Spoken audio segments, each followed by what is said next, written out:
Hi friends, welcome to our channel GS by MS। आज हम उसके बाद में पढ़ना चाह रहे हैं जो हमने पिछली वीडियो में पढ़ा, उसके बाद हम पढ़ेंगे। तो पिछली वीडियो में हमने हिस्ट्री के बाद pre historic period, proto historic period और हिस्टोरिकल पीरियड के बारे में पढ़ा। आज हम थोड़ा सा डीप में पढ़ेंगे प्री हिस्टोरिक पीरियड क्या है। तो सबसे पहले मैं बता दूँ हिस्ट्री क्या कहलाती है। जैसे हिस्ट्री की डेफिनेशन क्या कहलाएगी, तो ये कहलाएगी कि अतीत का अध्ययन इतिहास कहलाता है, यानी study of past is known as history. ठीक है, इतिहास क्या है, जो हम अतीत के बारे में पढ़े वो इतिहास कहलाता है। इतिहास के जनक किसे कहा जाता है? हेरोडोटस को। किसे? हेरोडोटस को। किसे कहा जाएगा? हेरोडोटस को जनक कहा जाता है इतिहास का। ठीक है, जनक इतिहास। ओके, जिसे हम क्या बोलेंगे? हेरोडोटस। ठीक है, ये इतिहास का जनक कहलाएगा। उसके बाद क्या कहता है, जो मानव जाति का पालना अफ्रीका कॉन्टिनेंट को कहा जाता है। अफ्रीका कॉन्टिनेंट को क्या कहा जाता है? मानव जाति का पालना। मानव जाति का पालना। ठीक है, और सभ्यता का पालना किसको कहा जाता है? एशिया को। किसको कहा जाता है? एशिया को, क्योंकि हमारे में ये जो इंडस वैली सिविलाइजेशन है, सिंधु सभ्यता, ये हम आगे पढ़ेंगे, ये ही जो है वो सबसे पुरानी, मतलब पुरानी और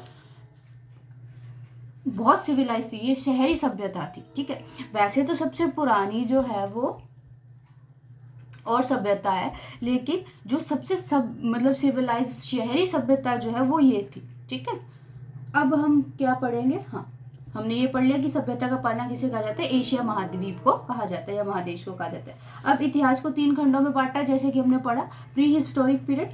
तो हमने क्या पढ़ा? प्री हिस्टोरिक पीरियड कौन सा पीरियड था? प्री हिस्टोरिक पीरियड इतिहास का यह वह समय था जिसमें मानव लिखना पढ़ना नहीं जानता था। इसमें जो है वो इंसान को लिखना पढ़ना नहीं आता था।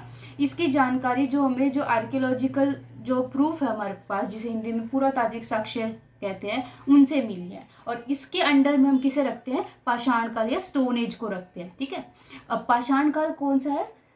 पाषाण से स्टोन एज क्यों कहा गया? यह वह समय था जब मानव जो है वो पत्थर के औजार व हथियार का ज्यादा प्रयोग करता था। ठीक है, ज्यादा यूज करता था, इसलिए उसे स्टोन एज कहा गया। ठीक है, तो पाषाण काल क्यों कहा गया? क्योंकि इसमें पत्थरों का और औजारों का, मतलब पत्थर के जो औजार थे, पत्थरों और नहीं, पत्थर के औजारों का जो था वो ज्यादा प्रयोग था, औजारों का। ठीक है, इसमें पत्थर के औजार को प्रयोग होता था, इसलिए इसे क्या कहेगा? पाषाण काल कहा गया। ठीक है, और इंडिया में जो सबसे पहले पाषाण काल यानी स्टोन एज की खोज किसने की? रॉबर्ट ब्रूस फुट ने। कब की? 1863 में। तो 1863 यानी 1863 में रॉबर्ट ब्रूस फ्रूट, इन्होंने क्या करी? भारत में स्टोन एज की क्या करी? खोज करी। भारत में स्टोन एज की क्या करी? खोज करी। और भारतीय यानी इंडियन जो आर्कियोलॉजिकल सर्वे है, उनके फादर किसे कहा जाता है? Father of. ये कुछ वन लाइनर टाइप के पॉइंट है जो हम पहले पढ़ रहे हैं। इससे क्या होगा, जो कई बार जो वनडे एग्जाम होता है उनमें बहुत हेल्प होती है इससे। ठीक है, तो फादर ऑफ इंडियन आर्कियोलॉजिकल सर्वे कौन है? Sir Alexander Cunningham. ठीक है, इसे क्या कहा जाता है? इन्हें क्या कहा जाता है? भारतीय पुरातत्व का पिता कहा जाता है इन्हें। इनको सर अलेक्जेंडर कनिंघम। तो ये थोड़ा इंपॉर्टेंट है, इसको थोड़ा ध्यान रखिएगा। ठीक है, उसके बाद भारत का जो पुरातात्विक संग्रहालय है ना, आर्कियोलॉजिकल जो हमारा सर्वे है, उसका नाम क्या है? इंदिरा गांधी मानव संग्रहालय है। ठीक है, और ये किसके अंडर में आते हैं? ये कल्चरल मिनिस्ट्री यानी संस्कृति मंत्रालय के अंडर में ये आता है। ठीक है, कौन है? इंदिरा गांधी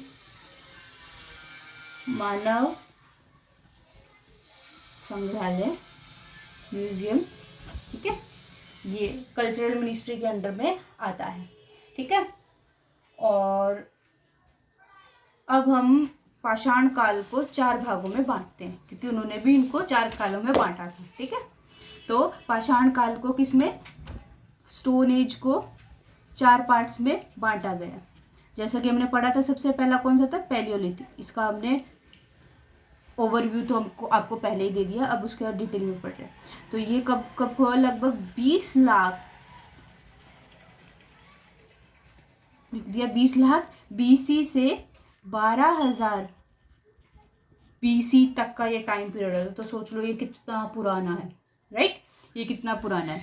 तो ये इतिहास का सबसे पुराना समय था, क्योंकि इससे ही हम बिल्कुल जीरो से शुरू करें। तो जब इंसान मतलब कोई भी यहाँ पे, हाँ, इंसानों का ही हमें पता लगा, तो तब से लेके अब तक ये अब सबसे पुराना पीरियड है, ठीक है। तो ये इतिहास का सबसे प्रारंभिक समय था। इस समय के उस टाइम के मानव को, जो उस टाइम रहते थे, उन्हें क्या कहा जाता था, आदि मानव कहा जाता था। क्या कहा जाता था, आदि मानव, क्योंकि ये सबसे पुराने हैं। और इस टाइम का जो मानव था वो कौन था, खानाबदोश था, ठीक है। मतलब वो खाने के लिए कुछ भी कर जाता था, ठीक है। और ये क्या करता था, खाने को, खाद्य संग्राहक, ये क्या था, खाने को इकट्ठे भी करते थे, ठीक है। अपने मतलब मेनली तो ये खाने के लिए ही जीता था। इसका क्या मतलब है कि उसके जीवन का मुख्य उद्देश्य क्या था, सिर्फ पेट भरना था, मतलब कुछ भी आ जाओ वो खा लेंगे, ठीक है। तो वो क्या थे, खानाबदोश थे, ठीक है। और उस टाइम पैलियोलिथिक, यानी कि जिसे हिंदी में क्या बोला जाता है, पूरा पाषाण काल बोला जाता है। उस टाइम में मानव की सबसे बड़ी खोज क्या थी, आग की। तो आग की खोज सबसे पहले हुई, तो सबसे पहले आग की खोज हुई। तो आग की खोज कब हुई, पैलियोलिथिक पीरियड में। कब हुई, पैलियोलिथिक पीरियड में, ठीक है। और इस समय जो मानव था, जो आदि मानव था या मानव था, वो पत्थर के जो है वो बड़े बड़े औजारों का प्रयोग करता था। पत्थर के बड़े बड़े औजारों का प्रयोग करता था वो, यानी यूज करता था, ठीक है। औजारों, बड़े बड़े शिकार के लिए, किसके लिए, शिकार के लिए वो उसका प्रयोग करता था। और इसी टाइम पे उसने क्या कर दी, चित्रकारी भी शुरू कर रखी थी। क्या कर रखी थी, चित्रकारी भी कर रखी थी। मतलब स्टार्टिंग यहाँ से हो गई थी चित्रकारी, ठीक है। और ये हमें पता कैसे चलता है, जो भीमबेटका की गुफाएं है ना, भीमबेटका की गुफाएं जो मध्य प्रदेश में रायसेन जगह में अब्दुल्लागंज जगह यहाँ पर है, ये भीमबेटका की गुफाएं। यहाँ पर क्या है, इनके हमें चित्र देखने को मिलते हैं, जिससे हमें ये पता लगता है कि जो पूरा पाषाण काल में वो चित्रकारी जानते थे, बट वो समझ तो किसी को नहीं आया, राइट। तो क्योंकि लिखित स्रोत तो कहीं नहीं है, लेकिन वो हमें उनकी ड्राइंग मिलती है, ठीक है। अब हम, ये था हमारा पैलियोलिथिक पीरियड। तो हम एक बार पैलियोलिथिक को रिवाइज कर लेते हैं। पैलियोलिथिक में हमने क्या पढ़ा, ये 20 लाख बीसी, यानी ईसा, आपने देखो, जो जीसस क्राइस्ट है यानी ईसा मसीह है, उनके जन्म से पहले के टाइम को हम क्या कहते हैं, बिफोर क्राइस्ट, बीसी। और उनके हिंदी में बोलते हैं ईसा पूर्व, यानी ईसा से पहले, ईसा से पहले। और उसके बाद को क्या बोलते हैं, एनो डोमिनी, यानी उनके बाद के, उनके बर्थ के बाद का, ठीक है। तो ये जो टाइम है वो उनके जन्म से 20 लाख साल पुराना, वहाँ से लेके 12,000 साल तक बीसी में ये इतने रहे, ठीक है। और इसका सबसे पहले क्या मतलब, उस टाइम के मानव को क्या कहा जाता था, आदि मानव कहा जाता था। वो कौन था, वो खानाबदोश था, यानी कि वो सिर्फ अपने खाने के लिए अपना जीवन जो है वो बिता रहा था, ठीक है। और उनकी सबसे बड़ी खोज क्या थी, आग की खोज थी। पता कैसे चलता हमें, पत्थर के जो बड़े बड़े औजार थे उनसे वो क्या करते थे, शिकार किया करते थे, ठीक है। और इस टाइम पे चित्रकारी जो है वो स्टार्ट हो चुकी थी। और ये हमें देखने को कहाँ मिलती है, भीमबेटका मध्य प्रदेश है, वहाँ की रायसेन जिला में हमें वहाँ देखने को वो मिलता है, भीमबेटका की गुफाओं में, ठीक है। अब सेकंड पार्ट आता है हमारा मध्य पाषाण, जिसे हम क्या बोलते हैं, मध्य पाषाण, जिसे मीजोलिथिक पीरियड भी बोला जाता है। क्या बोलते हैं इसे, मीजोलिथिक पीरियड।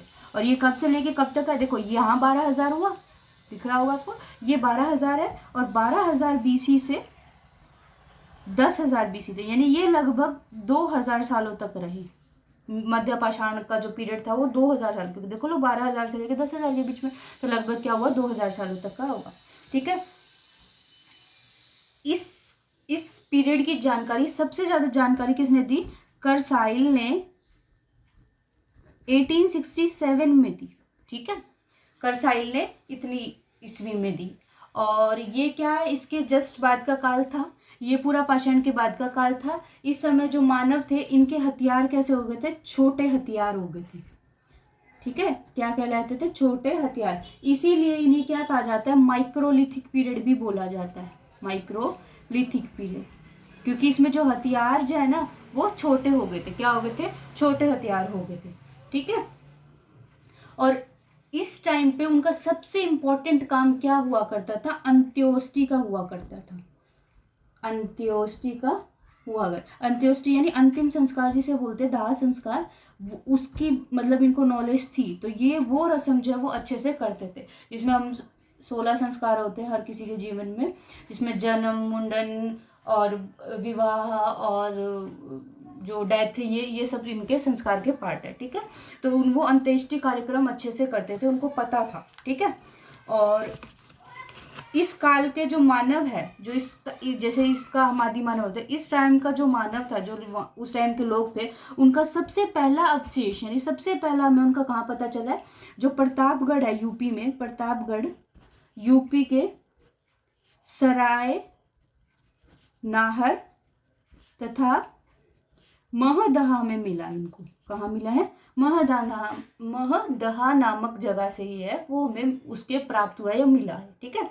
तो इसका जो अवशेष था, उस टाइम के जो मानव का अवशेष था, वो हमें प्रतापगढ़ यूपी सराय नाहर या महदहा से मिला है, ठीक है। तो ये हमारा था मध्य पाषाण। ये हमारा क्या था? मध्य पाषाण या मीजोलिथिक पीरियड, जिसे हम क्या कहते हैं? माइक्रोलिथ पीरियड भी बोलते हैं, ठीक है। ठीक है जी। तो एक बार इसको रिवाइज कर लेते हैं। कब से कब तक था? 12,000 BC से लेके 1000 BC तक था ये। और करसाइल ने 1867 में इसको दिया, इसकी जानकारी दी। इसमें क्या थे? छोटे हथियार थे ये, छोटे हथियार को पीरियड, जिसकी वजह से इसे क्या कहते हैं? माइक्रोलिथिक पीरियड भी बोला जाता है, ठीक है। इसमें अंत्येष्टि कार्यक्रम यानी अंतिम संस्कार का कार्यक्रम बहुत अच्छे से प्रमुख कार्य था इनका, यानी बहुत अच्छे तरीके से ये करते थे, ठीक है, अंतिम संस्कार का। फिर आता है प्रतापगढ़ यूपी में सराय नामक जगह और महादहा अवशेष, वहाँ से इनके उस टाइम के मानव के जो है वो अवशेष इन्हें मिले हैं, ठीक है। अब इसके बाद आता है नवपाषाण। नवपाषाण या उत्तर पाषाण यानी पाषाण के बाद का, ठीक है, या उत्तर पाषाण, ठीक है। इसे हम क्या बोलते हैं? नियोलिथिक भी बोलते हैं। नियोलिथिक, नियो मतलब नया, ठीक। तो ये कब से कब तक हुआ? यहाँ तक हमारा 10,000 तक का हो गया, और 10,000 के बाद से लेके 3000 BC तक का ये हमारा पीरियड था, ठीक है। नवपाषाण और 3000 BC तक का। अब क्या कहता है? इस काल के बारे में हमें सबसे पहले जानकारी किसने दी? सर जॉन लुबाक ने दी। किसने दी? Sir John लुबाक। कब दी? 1865 यानी 1865 ईस्वी में दी, ठीक है। और इस टाइम का जो मानव था उसने अपना प्रॉपर स्थायी निवास बना लिया था, या आवास बोल सकते हैं। उन्होंने अपना प्रॉपर जगह बना ली थी, और उस टाइम पे साथ के साथ उनका कृषि और पशुपालन, क्योंकि देखो जो कृषि करेगा वो पशुओं को भी पालेगा, क्योंकि उनका वेस्ट वो खा लेते हैं और उनका वेस्ट वो खा लेते हैं। कैसे कि जैसे कि कृषि है, कृषि में हमारे खरपतवार होते हैं, वीड्स होते हैं, तो वो जो उनकी घास होती है वो उनको, जो पशुओं को, उनको चारे के रूप में आराम से दिया जा सकता है, ठीक है। और जो पशुओं का चारा यानी उनका वेस्ट जो प्रोडक्ट है, काउ डंग, वो सब हम ऑर्गेनिक फार्मिंग में यूज़ कर सकते हैं। तो मतलब ये आपस में इंटर रिलेटेड होते हैं। जहाँ कृषि मिलेगी वहाँ आपको पशुपालन भी मिलेगा, ठीक है। इन्होंने इनकी स्टार्टिंग कर दी थी, यानी यहाँ से ये स्टार्ट हो चुका था, ठीक है। और इस टाइम में इन्होंने पहिया और मनका, पहिया तथा मनका, मनका किसे बोलते हैं? घड़े को, तथा मनका, मनका यानी घड़ा, ठीक है। घड़े की भी जो है वो खोज हो गई थी इस टाइम पे, ठीक है। और जो कर्नाटक के हमारे मैसूर जगह है, कर्नाटक में, कर्नाटक के मैसूर के पास एक संगनकल्लू, संगनकल्लू, ठीक है। ये संगनकल्लू नामक जगह है जहाँ से नवपाषाण कालीन पुरस्थल से राख के टीले मिले। यहाँ से हमें क्या मिले? राख के टीले मिले, राख के टीले। और पशुपालन का हमें कहाँ से पता लगा? पशुपालन का इस टाइम के ये लोग पशुपालन करते थे, इसकी हमें आदमगढ़ जगह है MP में, मध्य प्रदेश में आदमगढ़ नामक जगह है, और राजस्थान के बागोर में, राजस्थान, इससे हमें यहाँ पर पशुपालन का पता चला कि ये पशु भी पालते थे, ठीक है। तो ये देखो अब हमें सब एक साथ पढ़ने को मिल रहा है, पर उस टाइम के लोगों ने ये खोज करी थी, तभी हमें इनके बारे में पता चला। ठीक है, तो एक बार क्विक रिवाइज कर लेते हैं कि आज हमने क्या पढ़ा। हमने क्या पढ़ा, सबसे पहले स्टोन एज यानी पाषाण काल को 4 पार्ट्स में बांटा, जिसे पैलियोलिथिक पीरियड, ये कब से कब तक का, 20 लाख बीसी से 12,000 बीसी तक का है ये। ठीक है, इतना पुराना है। उस टाइम के मानव को क्या कहा जाता था, आदि मानव कहा जाता था। वहाँ के लोग क्या होते थे, खाना बदोश, यानी उनका खाने को इकट्ठा करते थे। उनका मेन काम क्या था, सिर्फ खाना ही खाना उनका मेन काम था। ठीक है, मतलब खाने के लिए वो जीते थे। उस टाइम आग की खोज हो चुकी थी। पत्थर के जो है वो बड़े बड़े औजार थे जो शिकार के लिए वो यूज़ करते थे। ठीक है, उस टाइम चित्रकारी भी स्टार्ट हो चुकी थी। और ये हमें पता कहाँ से चला, ये भीमबेटका की मध्य प्रदेश रायसेन जो जगह है अब्दुल्लागंज में, वहाँ से हमें इसके बारे में पता चला। वहाँ से हमें क्या मिले, चित्र मिले, इसलिए हमें पता चला। फिर आता है मध्य पाषाण, जिसे मेसोलिथिक पीरियड या माइक्रोलिथिक पीरियड भी बोला जाता है। तो इसके जस्ट बाद ये स्टार्ट हो गया। 12,000 बीसी से लेकर 10,000 बीसी तक ये चला। और इससे करसाइल ने 1867 में इसके बारे में बताया। इस टाइम क्या थे, छोटे हथियारों का प्रयोग था, जिसे इसी वजह से इसे क्या बोलते हैं, माइक्रोलिथिक पीरियड भी बोला जाता है। ठीक है, फिर आया अंत्योष्टि कार्यक्रम, यहाँ का मुख्य कार्यक्रम था इनका। फिर जिसे अंतिम संस्कार भी बोलते हैं। फिर आया प्रतापगढ़ यूपी, ये इसके बारे में हमें साक्ष्य कहाँ से मिलते हैं, इस एज के मध्य पाषाण के। प्रतापगढ़ यूपी में सराय नाहर या महादहा से उस टाइम के जो मानव था उसके अवशेष हमें यहाँ से मिले। फिर थर्ड आता है नवपाषाण या उत्तर पाषाण, जिसे नियोलिथिक पीरियड भी बोला जाता है। ये 10,000 से लेकर 3,000 बीसी तक का है। सर जॉन लुबाग ने 1865 ईस्वी में 1865 में इसके बारे में अपनी मतलब जानकारी जो है वो प्रस्तुत करी, बताया। उस टाइम के लोग जो स्थायी आवास करने लगे थे, कृषि पशुपालन उनका मुख्य काम था, और ये स्टार्टिंग हो चुकी थी। मतलब यहाँ से पहिया तथा मनका की खोज हो चुकी थी। पहिया और मनका इन्होंने खोज करी इसकी, यानी कि घड़ा। फिर है कर्नाटक के मैसूर, जिसे संगन कल्लू नाम की जगह है, वहाँ से इन्हें राख के टीले मिले। ठीक है, फिर है आदमगढ़ मध्य प्रदेश और बागोर राजस्थान से इन्हें पशुपालन के साक्ष्य भी इनके प्राप्त हुए। तो आज का वीडियो हम इतना ही रखते हैं। Thank you so much. अब हम मिलेंगे नेक्स्ट वीडियो में। बाय। और इसके बारे में आप जो भी इम्प्रूवमेंट हो, आप जिस तरीके से पढ़ना चाहते हो उस तरीके से ज़रूर बताइएगा, फीडबैक। ठीक है, तो we will work on that. Okay, thank you.